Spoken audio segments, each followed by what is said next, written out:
vossos filhos profetizarão, os vossos jovens terão visões, e os vossos velhos sonharão, e assim diz o Senhor: naquele dia encherei os servos e servas, e eles serão cheios do Espírito Santo. O que ela deseja se tornou uma promessa. Essa promessa vem sendo reforçada nos 3 anos e meio de ministério de Jesus, quando em várias vezes ele diz: olha, eu estou indo para o Pai, mas não vou deixar vocês órfãos. Eu vou rogar para que outro Consolador seja enviado. Se eu fiquei com vocês 3 anos e meio, esse ficará até a consumação dos tempos. Cristo deixa essa promessa é renovada em Atos capítulo de número 1. Atos capítulo de número 1 está acontecendo 40 dias depois da morte e ressurreição de Cristo, quando Cristo está em cima do monte dando os seus últimos conselhos. E nos seus últimos conselhos, Cristo vai olhar no capítulo de número 1, no verso de número 8, e vai deixar uma promessa para os discípulos e para a igreja. E a promessa é mais ou menos assim: ficai-vos em Jerusalém, até que do alto sejais revestidos de poder, e o Espírito Santo desça sobre vocês, e sejam minhas testemunhas em Jerusalém, na Judeia e Samaria, até os confins da terra. Atos capítulo de número 1, o Espírito é promessa. Atos capítulo de número 2, o Espírito agora é o cumprimento de uma promessa. Cumprimos o dia de Pentecostes, todos estavam reunidos no mesmo lugar. De repente veio do céu um som de um vento veemente e impetuoso, o qual encheu toda a casa e todos os que estavam assentados. Foram vistas por eles línguas repartidas como de fogo, o qual repousou sobre cada um deles, e todos foram cheios do Espírito Santo. Aqui, a igreja, ela passa a ser selada pelo Espírito. E a partir de Atos capítulo de número 2, dá de entender, porque a maioria dos estudiosos da Bíblia dizem que Atos dos Apóstolos deveria ser chamado de Atos do Espírito Santo, porque em todo o capítulo você vê o Espírito Santo atuando. Atos capítulo de número 1, o Espírito é promessa. Atos capítulo de número 2, o Espírito desceu, o cumprimento de promessa. Atos capítulo de número 3, Pedro e João, cheio do Espírito, na porta formosa, olhou para o paralítico e disse: eu não tenho ouro nem prata, mas o que eu tenho eu te dou, levanta e anda. Atos capítulo de número 4, depois de sair do sinédrio e ser interrogado, a Bíblia diz que eles reuniram-se em oração, e enquanto eles oravam, o Espírito desceu e o lugar estremecia. Atos capítulo de número 5, a igreja está crescendo. Ananias e Safira tentou mentir no dízimo e na oferta, e a palavra de Pedro é: não mentiu para mim, mentiu para o Espírito Santo, e caíram como se tivessem morto. Atos capítulo de número 6, a igreja está crescendo, e eles oraram para Deus enviar diácono, e Deus enviou 7. Qual era a qualidade deles? Ser cheios do Espírito Santo. Atos capítulo de número 7, um diácono cheio do Espírito Santo foi preso, e enquanto ele está sendo interrogado, Estevão prega e o seu rosto brilha, e enquanto ele é apedrejado, ele levanta em alta voz e diz: eis que vejo os céus abertos e o Filho do Homem assentado à direita de Deus Pai. Atos capítulo de número 8, a igreja está sendo perseguida, e o perseguidor está diante de toda a igreja, e é necessário que a igreja se espalhe. E quando a igreja se espalhe, um homem cheio do Espírito entra em Samaria. O nome dele é Filipe, e cheio do Espírito ele ganhou toda Samaria para Jesus. Atos capítulo de número 9, o perseguidor foi encontrado pelo Espírito em Damasco, e Paulo se converteu. Atos capítulo de número 10, culto lá na casa de Cornélio, e enquanto eles estavam reunidos, estenderam a mão, e quando Pedro orava, todos foram cheios do Espírito Santo. Atos capítulo de número 11, concílio da igreja interrogando Pedro, porque havia gentios cheios do Espírito Santo. Atos capítulo de número 12, toda vez que o Espírito Santo está em algum lugar, a maior evidência dele são as perseguições. Cheguei no texto. Ainda estão comigo? Da humanidade, mesmo tendo pessoas incrivelmente inteligentes, que superariam o diabo em uma estratégia, já vista que ele conhece todas as estratégias desde a criação do mundo. A sua paciência faz ele assistir como o ser humano se comporta, e faz ele atacar no momento que ele acha oportuno para destruir. O diabo assistiu à igreja do capítulo 1 de Atos até o capítulo 12, e ele percebeu que se matasse um crente, Deus salvava 10. Se matasse 10, Deus salvava 100. Se matasse 100, a igreja não parou de crescer. Você olha isso na história da igreja, o primeiro século, conta a história de um imperador chamado Nero. Nero, na história não só da igreja, mas na história de Roma e da humanidade, é um dos homens mais promíscuo e cruel. Para você ter ideia, Nero era tão cruel que ele matou a própria mãe, matou muitos parentes por discordar politicamente do seu posicionamento. Nero era tão cruel que incendiou o próprio império de Roma, um incêndio que durou 6 dias e 7 noites. A história diz que em cima de uma torre chamada Mecenas, ele dedilhava a arma, bebia vinho enquanto enquanto Roma queimava. E quando o incêndio acabou, ele colocou a culpa na igreja. De modo que a história vai falar que faltou madeira na terra para crucificar cristãos. Você consegue imaginar? Faltou madeira na terra para crucificar gente. De modo que os cristãos eram tumultuados em praça pública e ateado fogo. Esse mesmo Nero, ele foi quem tirou a cabeça do apóstolo Paulo e crucificou o apóstolo Pedro de cabeça para baixo. Para você ter ideia, Nero era tão promíscuo que a história conta que ele, por ciúme da sua esposa, ele cortou a pele do rosto da sua esposa e a matou e costurou essa pele no rosto de um guarda que mantinha relações sexuais.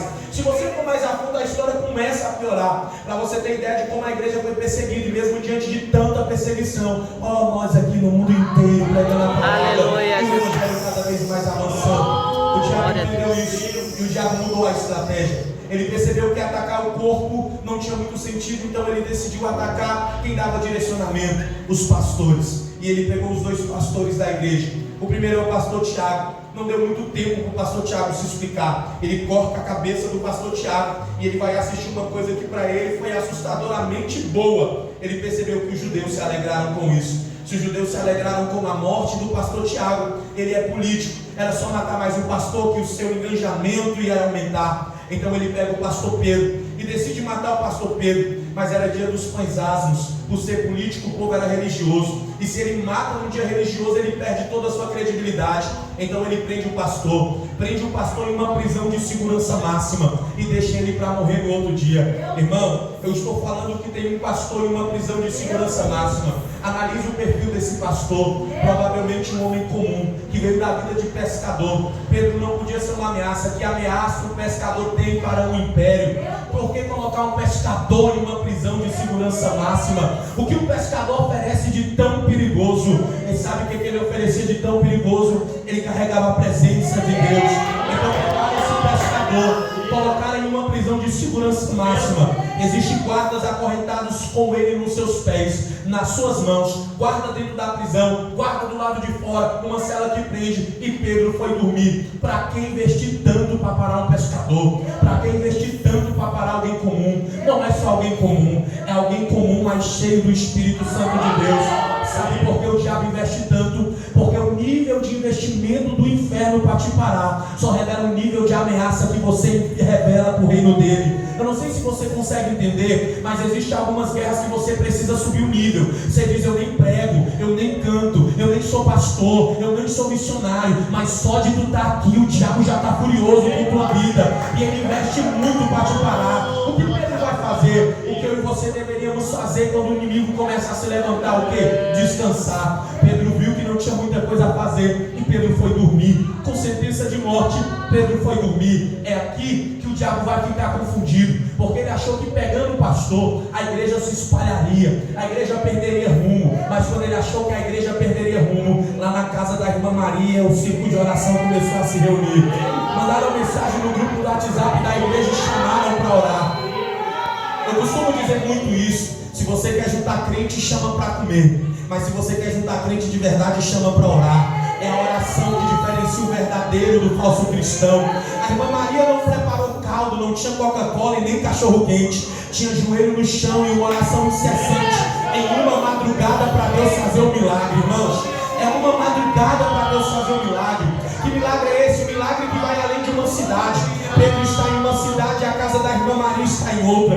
A irmã Maria chamou os irmãos para orar. Alguém disse: não, vamos ligar para advogado. A irmã disse: não dá tempo, vamos orar. Alguém disse: não, vamos fazer um protesto no Instagram, #LibertaPedro. Não dá tempo de fazer protesto no Instagram, vamos orar. Vamos fazer protesto na porta da prisão para ver se herói segue. Não dá. Há cenário que advogado não resolve, que rede social não resolve, que só quem resolve é a oração. A irmã Maria juntou os irmãos e começaram a orar. E quando o pastor está preso, a igreja está orando. Isso aqui é maravilhoso, porque do capítulo 1 ao capítulo 12 você vê Deus usando Pedro de forma extraordinária. Mas sabe o que é mais incrível? Quando Pedro não consegue orar, existe alguém que está intercedendo por ele. Isso é igreja. Eu já vi muita gente falando: ah, pastor, a igreja me feriu. A igreja não fere, quem fere é pessoas, a igreja cura. Ah, pastor, já fui muito machucado pela igreja. A igreja não machuca, a igreja sara. Quem machuca são pessoas,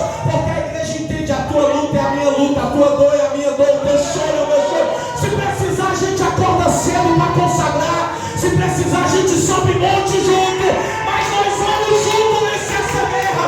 Isso é evangelho. Eu não sei se você está comigo nessa noite, mas o reino de Deus é assim. Não há um que faça tudo sozinho. Deus sempre vai levantar alguém para ser teu intercessor e teu amigo. Isso é Bíblia do começo até o fim. Deus nunca levanta alguém para fazer uma obra só. Deus sempre vai levantar um ajudador. Se Deus levantar um Moisés, Deus vai levantar um Arão para falar por ele. Se Deus levantar um Josué, Deus vai levantar um Caleb para caminhar com ele. Se Deus levanta um Sansão cabeça dura, Deus levanta um Manoá para aconselhar ele. Se Deus levanta um Baraque para ser conquistador, Deus levanta uma Débora para ser intercessora. Se Deus levanta um Elias para fazer grandes obras, Deus levanta um Eliseu para continuar o seu legado. Se Deus levanta um Davi rejeitado pela família, Deus levanta um Jonatas tomado como irmão. Se Deus levanta uma Noemi para sofrer perdas, Deus levanta uma Ruth para ser honra na vida dela. O que é isso, pastor? Isso é evangelho.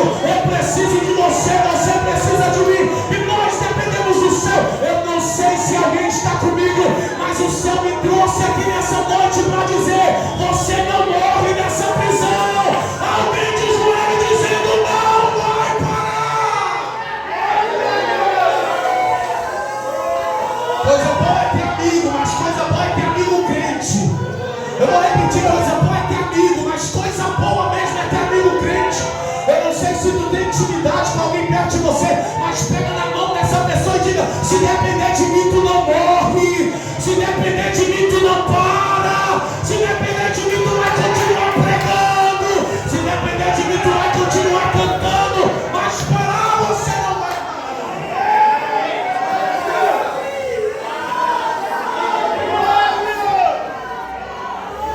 O ministério da irmã Maria é o ministério do anonimato. O seu nome aparece pouco, mas a sua oração resolve muito.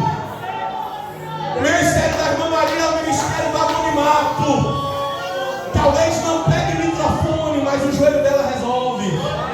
Eu preciso falar uma coisa muito séria aqui, porque tem muita gente que acha que ter ministério é ter microfone. Isso não é verdade. Tem muita gente que tem microfone e nunca teve ministério. Tem muito ministério que nunca pegou o microfone e está edificando vidas. Vai lá, irmã Maria, juntou os irmãos e começou a orar.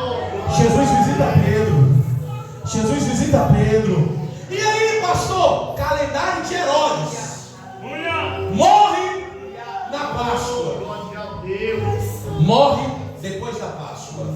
Calendário de Herodes está marcado. Vai morrer depois da Páscoa. Vai morrer depois da Páscoa. Só que mal sabia Herodes que para o judeu a Páscoa era dia de livramento. Aleluia. Há uma data que o diabo colocou dizendo vai parar, mas Deus já tinha marcado essa data antes dele começar dizendo é meu, não toca. Aleluia. Sabe o que é mais incrível? É que se você ler sobre a Páscoa no livro de Êxodo, você vai ver um detalhe bem interessante. Praticamente o que acontece aqui, a mesma coisa. Depois você lê Êxodo capítulo de número 12 e Atos capítulo de número 12. Deus manda o povo calçar as sandálias depressa para sair. Deus manda Pedro calçar as sandálias depressa para sair. O anjo do Senhor desce na prisão. O anjo do Senhor desce no Egito. Você vai ver que é praticamente a mesma coisa. Só tem um detalhe aqui. Qual é o detalhe? Quando Deus manda a Páscoa ser constituída, as pragas já tinham passado pelo Egito. Preste atenção nisso aqui, que isso aqui é muito sério. Como assim já tinha passado no Egito? O povo do Egito, o povo que estava preso no Egito, é um povo que incomoda. Por que incomoda? Chegaram com 70 através de Israel por causa de José. Esses 70 se estabelecem e tornam um povo muito grande. E esse povo muito grande incomoda Faraó. De modo que de 70 se torna uma nação com mais de 1 milhão de pessoas. Então eles são colocados em uma terra chamada Gósen, que é a terra de escravo, e começam a ser oprimidos. E nessa opressão, para que eles não crescessem, quanto mais oprimia, mais eles cresciam. Aí o povo clama, Deus escuta o clamor e levanta Moisés. Tanto que Deus levanta Moisés por causa do clamor do povo, que Deus diz assim: ouvi o clamor do meu povo e decidi te escolher.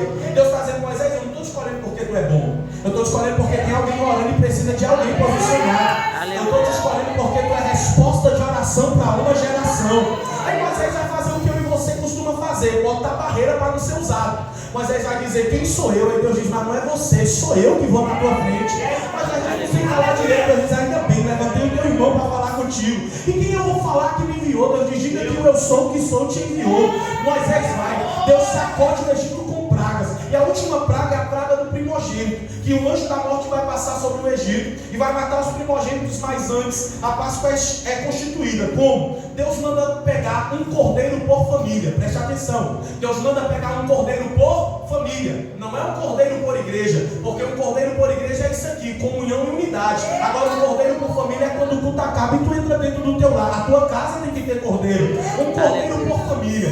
Pega esse cordeiro, sacrifica esse cordeiro, corta a cabeça do cordeiro, abre o cordeiro, tira as patas, tira tudo que está dentro, assa, come sem temperar, com pães asmos e ervas amargas. Manda tudo para dentro. Pensa, difícil de engolir. Depois que mandar tudo para dentro, pega aquele sangue, passa nos umbrais da porta, e há de ser que a porta que tiver com o sangue do cordeiro, o anjo da morte não toca. Só que nesse cenário, por muito tempo a gente fala, você tem que ter sangue do cordeiro do lado de fora. Se fosse assim era muito fácil, mas para Deus não é só sangue do lado de fora, é sangue do lado de fora e cordeiro do lado de dentro. E aqui que está o processo amargo, porque ter cordeiro do lado de dentro não é para qualquer um. E aí o sangue que estava na porta dava livramento. E agora, porque Pedro é parecido com o mesmo texto? Primeiro, não só por ser Páscoa e a mesma data está ligada, mas porque Pedro também já tinha cordeiro do lado de dentro. E o sangue também já estava marcando o território. Eu não sei se você consegue entender, mas toda estratégia que o diabo prepara contra você, Deus já antecipou o livramento. Que era para você se alegrar, Deus já antecipou o livramento. O diabo vai trabalhar com pressão, ele trabalha com pressão, porque controle ele não tem. Ele trabalha com pressão, diz não vai dar certo, não vai dar tempo, não vai conseguir, vai se perder. Deus está dizendo, ele já preparou isso, mas eu já antecipei livramento. Vai dar certo, vai dar tempo, vai ter livramento, vai ter salvação. Alguém está comigo? Pelo amor de Deus, levanta a mão, porque Deus está antecipando alguns cenários que está roubando a paz de pessoas que entraram aqui nessa noite. Está dizendo, será que vai? Será que vai dar certo? Deus está dizendo, não vai, já deu certo, porque eu antecipei livramento na tua vida. Ele está dormindo, o anjo desceu.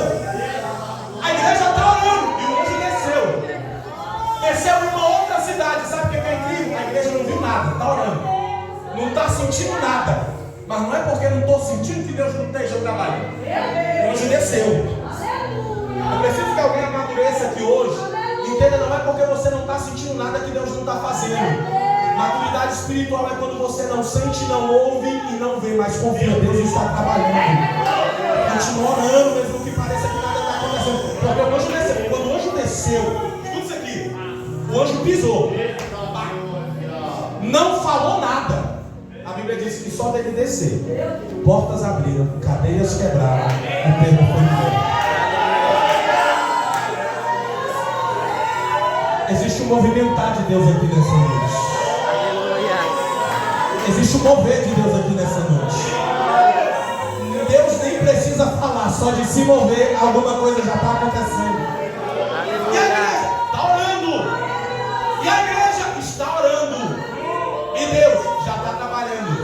O anjo olhou e disse, levanta, coloca a sua túnica, calça as suas sandálias e segue-me. Os inimigos de Pedro, os guardas estão do lado dele que não estão vendo nada. Os inimigos estão cegos, porque a oração faz o teu inimigo te procurar e não te encontra.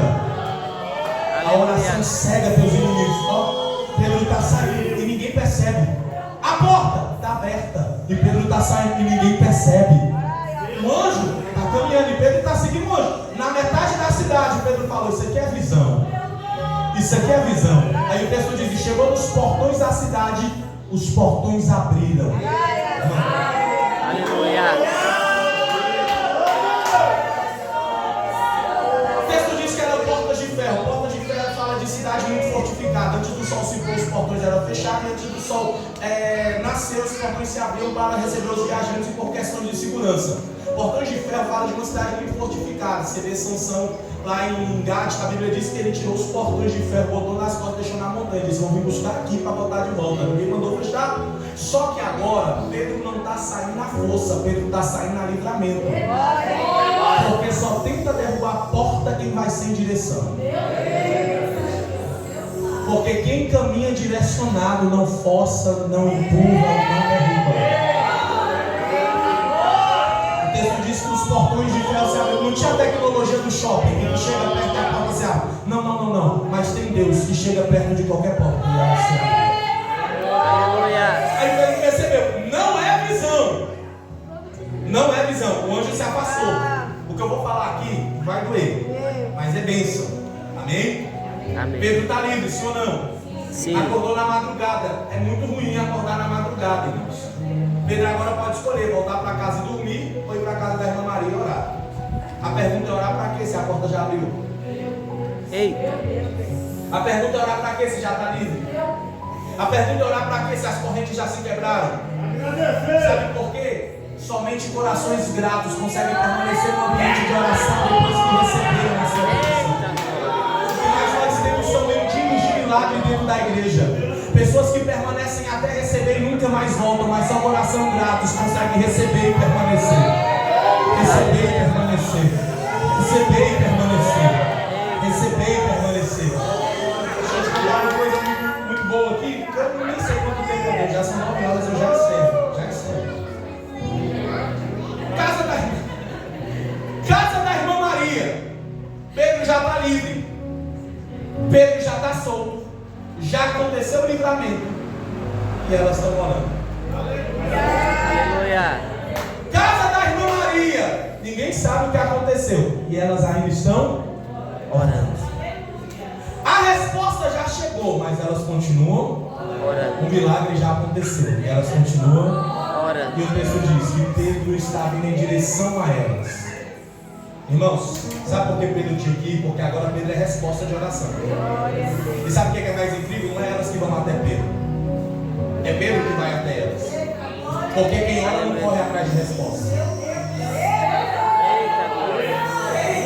a resposta que vai de encontro com quem ora. Alguém aqui precisa acalmar o coração. E eu preciso que você entenda isso. Para de entrar em qualquer live de revelação atrás de resposta. Para de correr desesperado de um lado para o outro, onde tem atrás de resposta. Quem ora não se desespera. Quem ora depende e confia na resposta. Aleluia, Jesus. Somente a oração consegue acalmar o nosso coração no momento de crise. Um indivíduo bateu na frente do meu carro. Eu estava dirigindo, ele entrou na contramão e bateu na frente do meu carro. Bateu na frente do meu carro, ele estava bêbado. E eu desci do carro para falar com ele e deixei meu celular no banco. Enquanto eu estou falando com ele, um usuário de crack, morador de rua, entrou no meu carro e roubou meu celular. Quando eu vi, o Espírito Santo virou minha cabeça assim para me ver. Eu corri atrás do usuário de crack e peguei meu celular. Quando eu peguei meu celular, o cara que bateu no meu carro fugiu. Irmão, olhei para o carro, falei, Jesus, eu vou matar e o Senhor me perdoa depois. Eu vou pregar na cadeia. Os usuários de crack indo, correndo, saem correndo. Falei, eu vou pegar ou o motorista ou os usuários, mas eu vou pegar o que hoje. Desci correndo para a casa da minha mãe.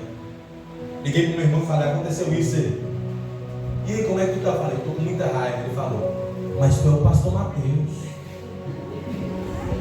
Tu não precisa fazer isso, deixa que coisa errada quem faz sou eu.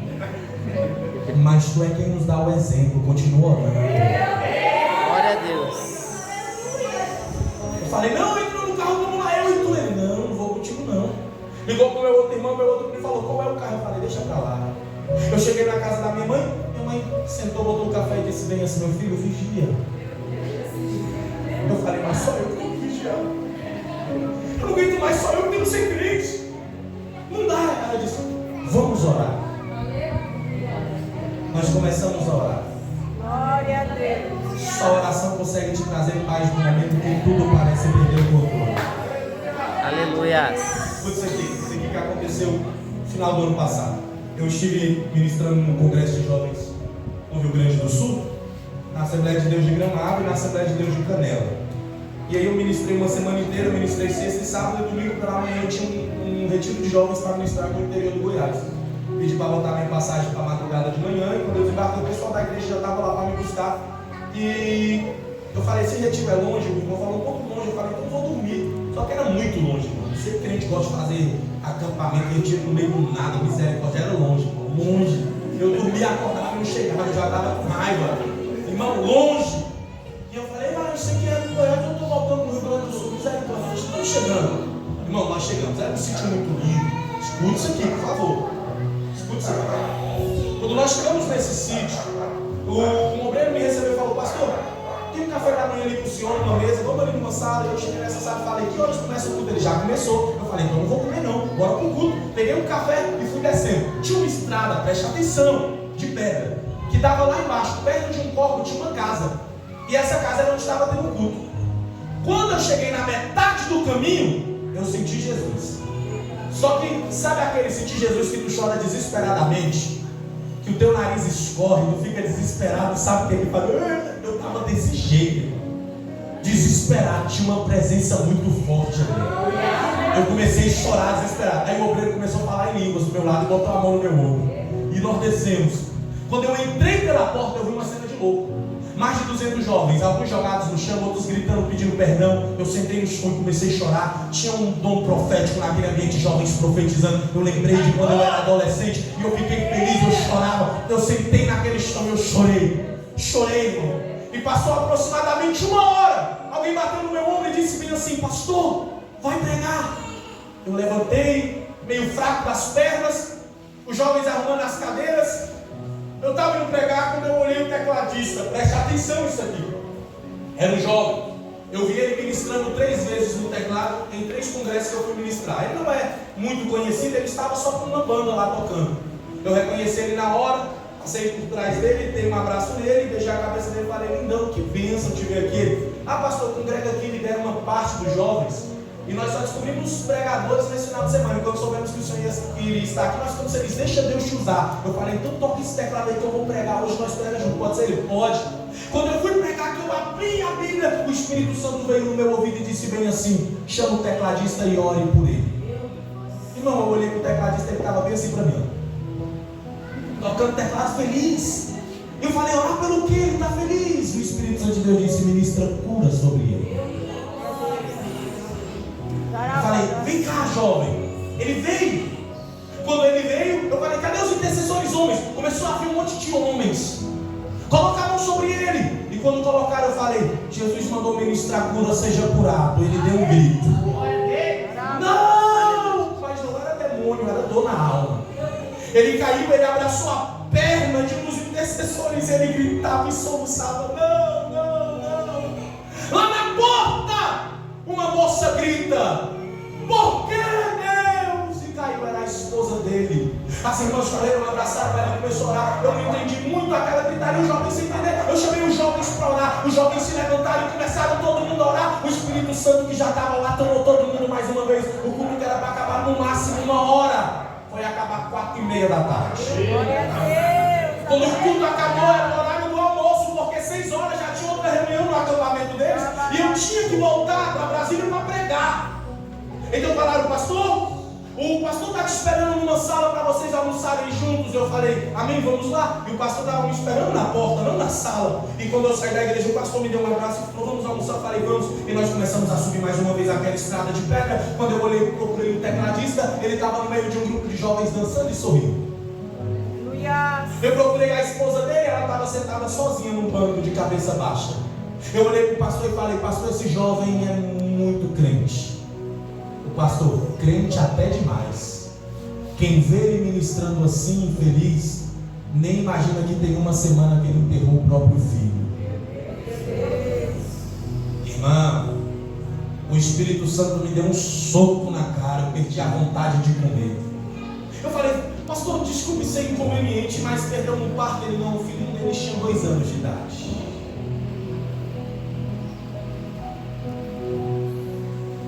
Fiquei sentado na mesa, conversava com o pastor, mas minha mente não ficava em paz. Passei 1 semana ministrando para mais de 2.000 pessoas no Rio Grande do Sul. Ministrei pela manhã para mais de 200 jovens e à noite eu estava ministrando para 7 pessoas em uma igreja. E quando eu fui pregar, o Espírito Santo disse Atos 20:24. Despedida de Paulo aos Efésios, e Paulo diz bem assim: dessa vida não tenho mais nada por proveito. Reputei toda a perda por amor a Cristo Jesus, para que importa que através de mim se cumpra o ministério que me foi confiado, e eu prego o evangelho do reino e da graça de Deus. Paulo não diz que Deus tirou, ele diz: eu decidi perder por amor a ele. E aí Cristo me perguntou: até onde tu está disposto a perder por amor a mim? E aí eu fiquei agoniado. Eu vi aquele jovem orando por outros jovens, tocando teclado e ministrando sobre outros jovens. E sabe o que Deus me falou? Se eu tirar os teus filhos, você continua me adorando. Eu falei, Jesus, não faz isso porque eu não vou ter força. Se eu tirar a sua faculdade, você continua me adorando. E eu lembrei que é a oração que nos traz para esse ambiente de contentamento. O que é um ambiente de contentamento? É um ambiente que Paulo disse: eu aprendi a ser contente de todas as coisas. Eu sei o que é ter muito, mas eu sei o que é ter pouco. Eu sei o que é estar livre, mas eu sei o que é estar preso. Eu sei o que é estar em abundância, eu sei o que é estar em escassez, mas eu posso todas as coisas no Cristo que me fortalece. Eu vou tentar te simplificar para você sobre um ambiente de contentamento. Sabe o que é um ambiente de contentamento? É você entrar num culto como esse e cantar quando a porta se abriu, mas a canção não muda quando a porta está fechada. É você entrar num ambiente como esse e dar glória a Deus quando Deus cura a enfermidade que você orou tanto. Mas é você continuar com a mesma intensidade de adoração quando a resposta é não vou curar e a enfermidade permanece. É você celebrar a Deus quando Ele te justifica de uma calúnia que manchou a tua integridade e o teu nome. Mas é você continuar amando quando a calúnia prevalece e o teu nome está sujo, mas o nome de Cristo ainda é glorificado. É você permanecer amando quando os seus amigos estão te rodeando, a tua mesa está rodeada de pessoas te aplaudindo, mas é você também continuar glorificando quando os amigos somem, e é você e Jesus no dia mal da vida. O que é isso, pastor? Isso é contentamento, e só a oração consegue nos levar para esse ambiente. David Brainerd é conhecido como o jovem que morreu orando, passou a vida inteira pregando para índios, morreu, encontraram ele debaixo de uma árvore, morreu de tuberculose, neve até o pescoço, a boca cheia de sangue. Quando encontraram seu diário, suas últimas palavras eram: Deus, me perdoa porque hoje eu orei apenas 10 horas do meu dia. Susana Wesley teve 19 filhos e orava 2 horas por dia. Os seus filhos, Charles Wesley e John Wesley, o clube dos santos na Universidade de Stanford. John Wesley orava tanto que na beira da sua cama abriram-se buracos com as marcas do seu joelho. Deus não precisa levantar mais novos pregadores, Deus não precisa levantar novos cantores, Deus precisa levantar novas irmãs Marias que amam a oração, que mesmo que não tenha microfone ou oportunidade, permanecem na oração.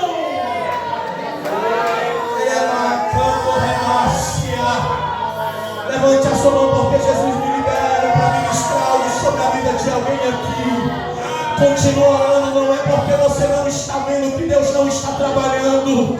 Continua orando, está doendo, mas não sai do ambiente de oração.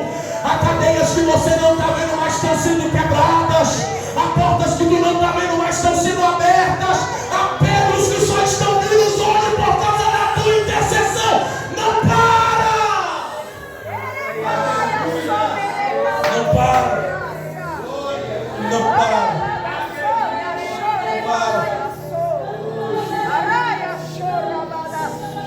A intercessão é o ministério do anonimato.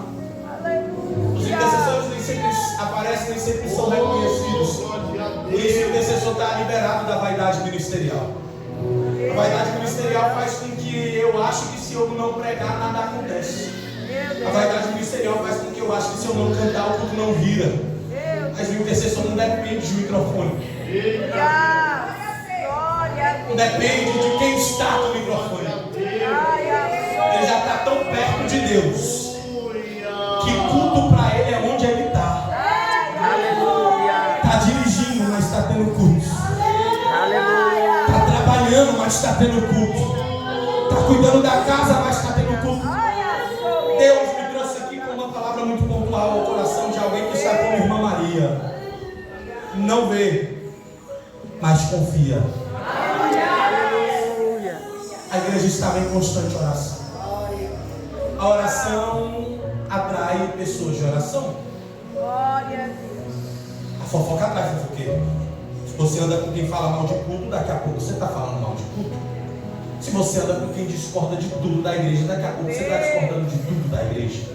Agora anda com quem mora. Aleluia. Um amigo meu, ele chegou em mim e falou bem assim: me indica alguns livros aí. Eu falei: depende de livro para quê? Ele falou: não sei, qualquer livro, eu não aguento andar com você e com os pastores, e vocês falam tanto de Bíblia, eu não conheço nada. Eu me sinto deslocado, então não quero me sentir deslocado, eu vou me afastar de vocês, eu preciso entrar na conversa. Me diga um livro bom. Porque se você andar com quem ama a Bíblia, você vai ter que aprender Bíblia.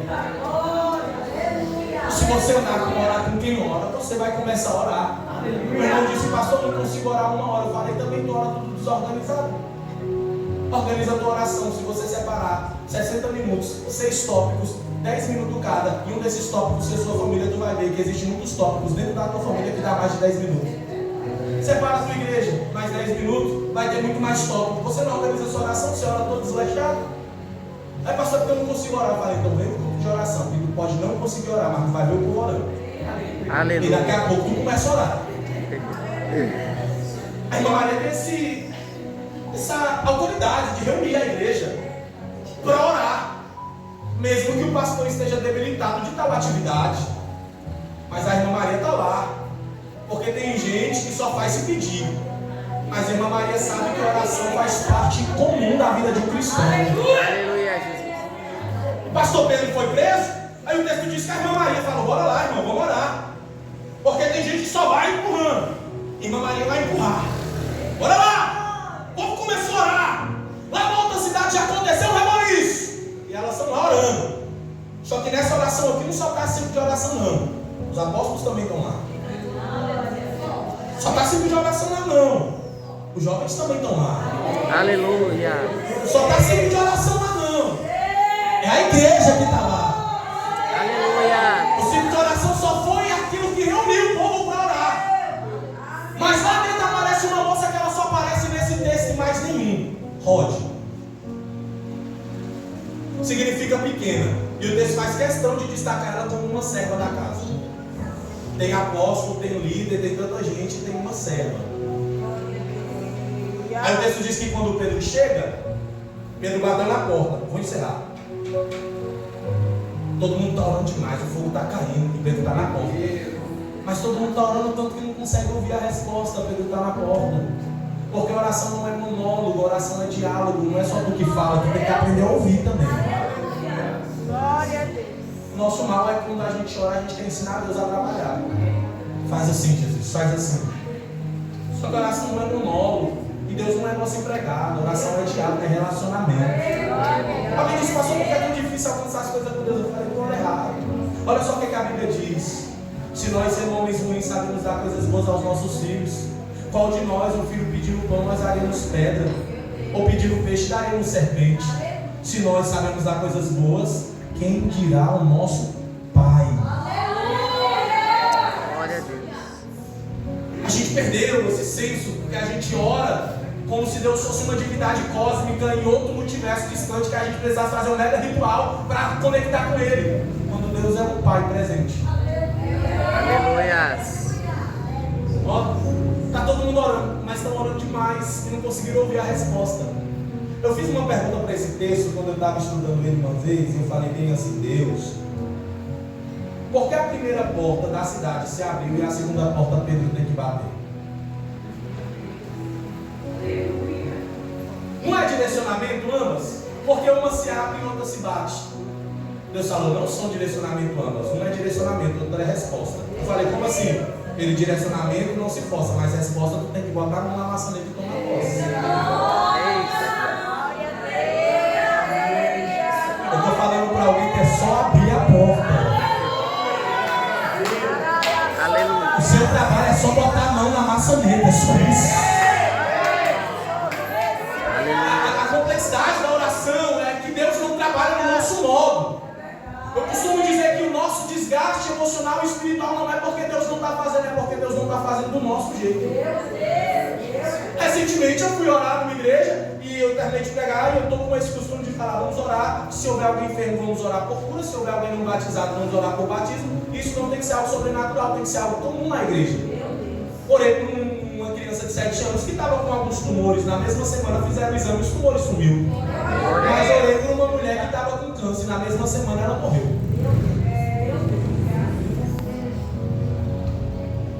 Eu vou querer colocar Deus contra a parede, como se pudesse, e falar, Deus, por que o Senhor fez isso com um e não com o outro? Quem sou eu para entender e querer que Deus se enquadre no meu modo limitado, pecador, falho e errôneo? Se Deus não quiser eu sair da igreja, irmão, se tu sair da igreja, tu vai para o inferno.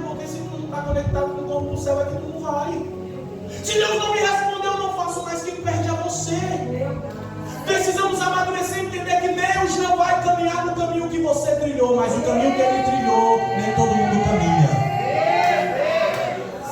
A oração não é você ensinando Deus a trabalhar, é você convidando Deus para fazer parte de alguns problemas que nem foi Deus que criou.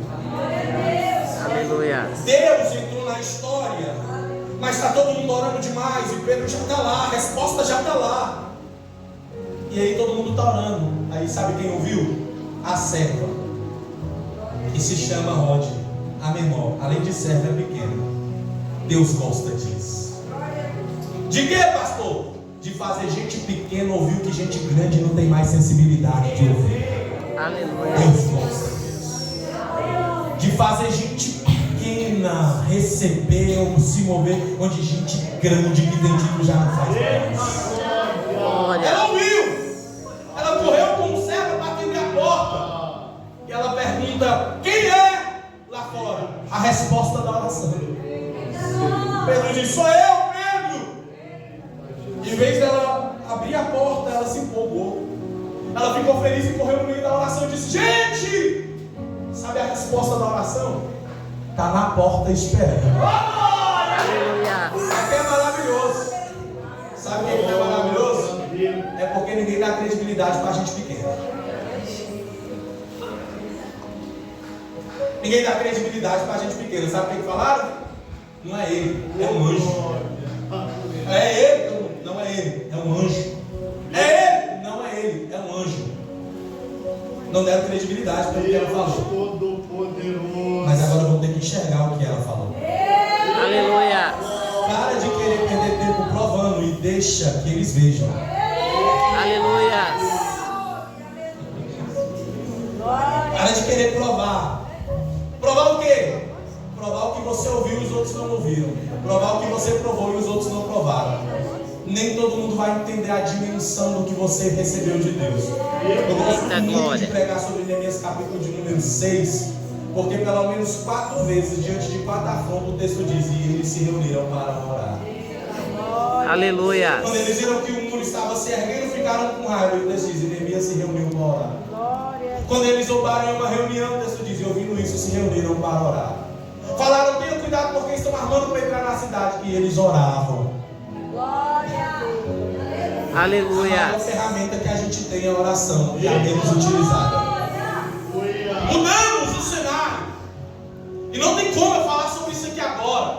Eu sou da área da psicologia, me formei em ciência, se Deus permitir. E a nossa geração está mais voltada a dopaminas artificiais do que verdadeiramente experiências com Deus. Mudamos a estética, a estrutura, e ok, provavelmente não tem problema. É um evento, é um culto, é uma igreja que está em expansão. Um pastor olhou para mim e disse bem assim: Mateus, você é uma Ferrari caminhando no barro. A Ceilândia não é lugar para você. Você precisa de lugares que vão projetar você. Eu falei: mas não é lugar que me projeta, é o Espírito Santo. Aleluia! Aleluia. Glória a Deus. Estávamos pastoreando um lugar, eu já não estive de lá. Escuta isso aqui e eu encerro agora. Irmão, pense uma prova. Não por ser dentro do sol nascente, mas pelo lugar que estava. A igreja estava aqui.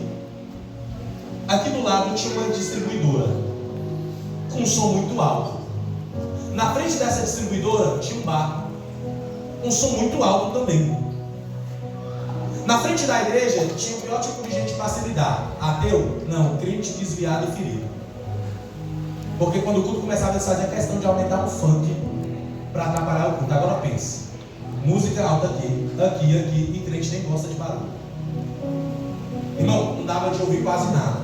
E para melhorar a situação entre essa casa e esse bar desse lado, tinha uma casa no meio que também funcionava como bar, e o dono desse bar é dono de um dos maiores terreiros dentro do sol nascente. Ele disse: não aceito igreja aqui nessa rua. Irmão, falei: ei, Jesus, o que é que o Senhor quer de mim? Ele disse: eu quero que você vá orar. Eu falei: mas Jesus, a gente já ora tanto aqui, ele vai orar mais. E nós estávamos no propósito. 5 horas da manhã, Deus falou assim: coloca a igreja para orar 5 horas da manhã durante 100 dias. Eu falei: 5 horas da manhã, pô, pastor, mas 5 horas da manhã é muito muito cedo. Eu falei, se você consegue acordar cedo para buscar dinheiro, tu consegue acordar mais cedo para buscar o Deus que abriu a porta para você ver. Aleluia. Mas eu não consigo 5 da manhã, então nós vamos fazer 100 dias, 10 horas da noite. 5 da manhã e 10 da noite, durante 100 dias. Vamos orar, igreja? Vamos. Os irmãos começaram aí. Eu falei, Deus sabe quando eu disse, ora mais. Aí Deus me pediu uma coisa que você quer coisa de doido, crente doido. Senão vamos pedir para que não faça. Deus disse, agora você vai fazer 7 dias trancado dentro dessa igreja. Vai dormir em cima desse altar. E vai fazer um jejum de pão e água. Eu falei, Jesus, eu não quero fazer isso não. Jesus disse, vai lá. Eu falei, então vou buscar a morena. Jesus, sem a mulher, tu e eu. Falei, nem travesseiro, ele sem travesseiro. E durante esse período você vai dar voltas ao redor desse quarteirão. E você vai liberar uma palavra. E a palavra é assim: aos principados e potestades que governam essa geografia, isso não é uma negociação. Nós estamos tomando esse território e levantando a bandeira do Evangelho nesse lugar. Aleluia. É muito bom contar isso aqui. Difícil é você ver a guerra que foi. Porque eu fui rodar sozinho. Não tinha um irmão comigo. Eu de madrugada caminhando e falando no meio da rua, os caras achavam que eu estava doido. Entrava na igreja e orava. Sabe o que aconteceu durante esses 7 dias? Nada. Irmão, apareceu um vulto para me incomodar. Sabe quando tu começa a orar e fica passando vulto? Não sei se tu já teve essa experiência, nem esses vultos apareceram.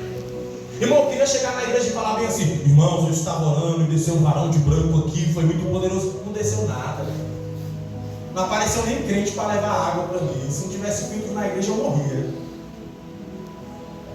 E eu falei, Deus, o que eu vou falar para a igreja? Os irmãos esperam isso de quem ora. Uma experiência sobrenatural. Não teve, irmão. Eu falei, os irmãos, e pastor, como é que foi? Eu falei, foi bênção. Mas nada, eu falei, o quê? Nada assim, tipo, diabo, anjo. Não, irmão. Tá bom. Culto de terça-feira. Culto de terça-feira, 7 dias se passa. Eu chego na igreja, os irmãos se assentam. E eu abri meu sermão e comecei a ler o sermão. Positivo, bem tranquilo, e quem é pregador vai entender isso aqui. Tem dia que Deus usa, mas tem dia que nem a gente quer se ouvir. Parece que a mensagem não vai. Era esse dia que estava tudo travado. Mas lá no fundo da igreja, uma mulher estava sentada com uma bebê no colo e ela chorou a mensagem inteira. Eu falei, tá ruim aqui, tá bom lá, vou continuar. E fui. Eu orava para os irmãos, minha esposa fazia assim, ó. Acaba. Eu olhava para aquela mulher, ela estava obrigado, Jesus. Eu vou continuar, você está falando com ela. A mensagem hoje é para ela. Continuei. Acabou o culto, os irmãos saindo, conversando na porta da igreja. Essa mulher chegou em mim e disse, pastor, posso conversar com o senhor? Eu falei, pode. É algo sério, gente, quer que eu chame minha esposa? Não, preciso contar um negócio para o senhor muito rápido. Eu falei, então conte. Ela disse, está vendo essa menina no meu braço? É minha filha. Eu falei, amém, que bênção, né? Ela, não, pastor, não é isso. Essa menina é fruto de um abuso sexual. Um homem abusou de mim, eu engravidei, e no dia do parto, eu rejeitei minha filha. Eu senti o cheiro dela, eu vomitei em cima dela, e eu doei ela para a família do homem que abusou de mim. Desde então eu me afundei em uma depressão. Aí ela chorou. Eu olhei nos braços dela, muitas marcas de corte, o rosto dela muito desgastado. Ela disse, eu só tenho 29 anos. A idade dela parecia ser muito avançada pela estética dela. Ela disse, pastor, desde então eu comecei a beber em todos esses bares perto da igreja. Eu comecei a usar droga, eu ficava jogado aqui, tudo que eu queria era que alguém me matasse, porque nem para morrer eu sirvo. Pastor, eu abandonei minha filha e desisti da vida. E ela começou a chorar.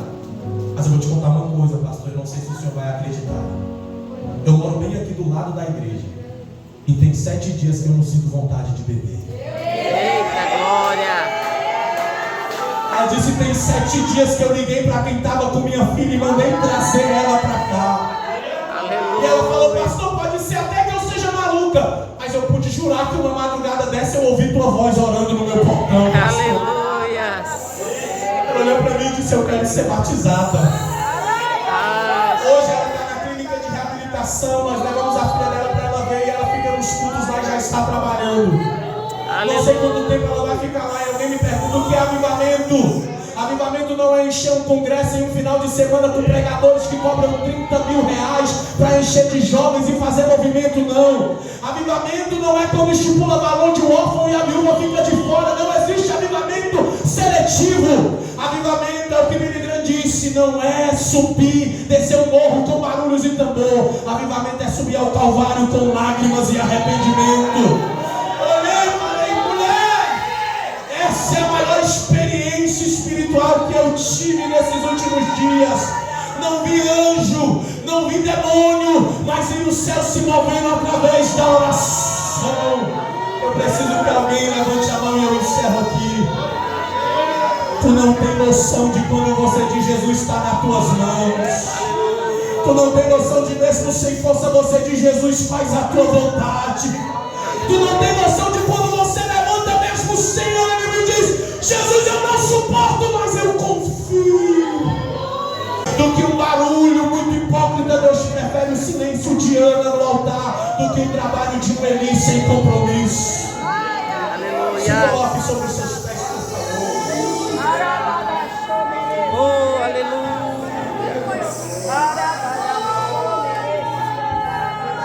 Oh, Santo Senhor. Aleluia.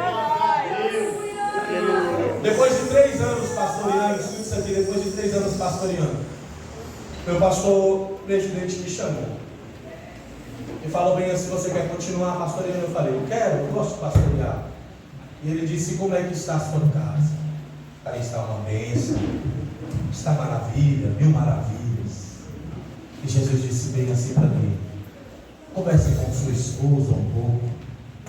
E aí eu percebi que nos últimos dias eu passava 2 horas no gabinete, mas não conseguia passar 2 horas ouvindo minha esposa. Não sei porque Jesus me trouxe para cá, mas vai servir para alguém. Assim. Eu parei e falei, amor, você está bem? Ela disse, eu estou. Eu falei, não, você está bem mesmo? Ela disse, eu estou. Eu olhei para ela e falei, mas Jesus mandou vir conversar contigo, você criou alguma resistência, eu não consigo te ouvir. Ela, é porque você está sempre corrido, cansado. Eu entendo, amor, seu ministério, a igreja é assim mesmo. Mas o mais abriu a brecha. E ela disse, eu estou tão cansada. Ela chorou e disse, eu não aguento. Eu faço tanta coisa. Talvez você não veja. Eu falei, eu vejo. Ela disse, por isso. Ninguém me ensinou a pastorear e a liderar. Só me jogaram no meio e não perguntaram o que eu queria. Eu liguei para o meu pastor e falei, pastor, coloca outro pastor no meu lugar. 3 anos de experiência com um jovem que pastoreou. 27, 28 e 29 anos. Foi bom. Futuramente Deus me traz mais madureza. O que te levou a essa decisão? Deus mandou eu ser o pastor da minha esposa.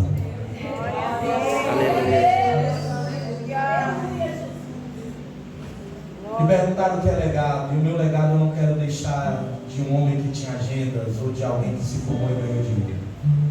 Meu legado é que meus filhos, quando crescer, se lembrem na adolescência. Meu pai não era só alguém que pregava. Meu pai era quem eu acordava de madrugada e via ele orando e chorando pela nossa casa. Meu pai não era só um pregador, meu pai era aquele que abraçou minha mãe e intercedeu por ela quando ela estava no precipício da ansiedade, quase caminhando por uma depressão e ninguém percebeu. A gente perceber detalhes que a nossa rotina corrida não consegue perceber. E eu costumo sempre dizer isso, Cristo é mais glorificado pelo jeito que eu trato a minha casa, do que glória a Deus que eu dou dentro de um culto. Deixa os seus olhos aí, vamos orar. Eu já vim para conversar com alguém, eu já conversei. Um amigo chegou em mim, amigo, irmão de igreja, falou, pastor, por quê? Eu falei, a Bíblia diz que quem não cuida da sua casa é pior que o ímpio, negou as suas filhas, e minha esposa precisa de mim. Ele me abraçou e disse, eu vou casar e o Senhor é minha referência. O cara tem a idade de ser meu pai, velho. E eu falei bem assim, eu sou sua referência? Ele disse, sim, obrigado. Nós precisamos voltar a ouvir Jesus. O mundo entra em depressão. A geopolítica, a guerra, a crise econômica, a corrupção, não só na política, mas na religião. Você fica triste? Mas se você olhar com a ótica do reino, você vê Jesus está bem aqui voltando, já. E eu quero que ele me encontre com os pés cansados, mas que eu nunca parei. Quero que ele me encontre com lágrimas nos olhos, mas nunca desisti. Tem 1 milhão de motivos para não continuar, mas um motivo só me faz continuar. Um dia veremos Jesus face a face. O que me motiva não é recurso, não. é que um dia veremos Jesus face a face.